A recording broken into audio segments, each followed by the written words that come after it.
Hi అండి, నా పేరు లక్ష్మి అండి. మెంతికూర పప్పు చేస్తున్నానండి. ఒక కప్పు పెసరపప్పు తీసుకున్నానండి. 2 కట్టలు మీడియం సైజు కట్టలు తీసుకున్నానండి.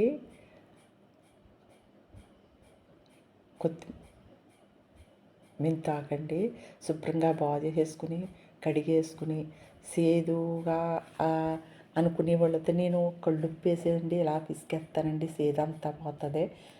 ఇష్టమైన వాళ్ళు అయితే ఆకుపళంగా వేసేసుకోవచ్చండి, ఎవరిష్టం వాళ్ళదండి. నేను అయితే మాత్రం ఇలాగా కళ్ళుప్పు వేసేసండి శుభ్రంగా పిండేస్తాను, సేదు పోతుందండి. మీడియం సైజు 2 టమాటాలు వేస్తాను, వేసుకోవాలి. కారం పసుపు వేసుకోవాలి. వేసుకుని ఆకుకూర పప్పు బాగా ఉడకనివ్వాలండి. కుక్కర్లో పెట్టుకోవచ్చు, కుక్కర్లో అయితే పేస్ట్ అయిపోతుంది, పెసరపప్పు కదండి. బాగా ఉడికాక 2 పచ్చిమిరపకాయలు ఇలా వేసుకోవాలి.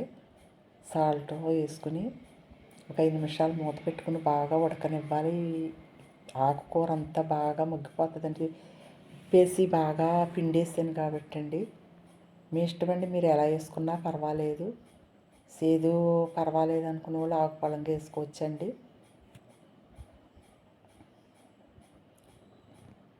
తాలింపు వేసుకోవటమేనండి. ఆవాలు, వెల్లుల్లి, జీలకర్ర, ఎండుమిరపకాయలు, కరివేపాకు వేసుకుని తాలింపు పెట్టుకోవటమేండి. అంతే అండి పప్పు మెంతికూర. నా ఛానల్ సపోర్ట్ చేయండి, నచ్చితే లైక్ చేయండి.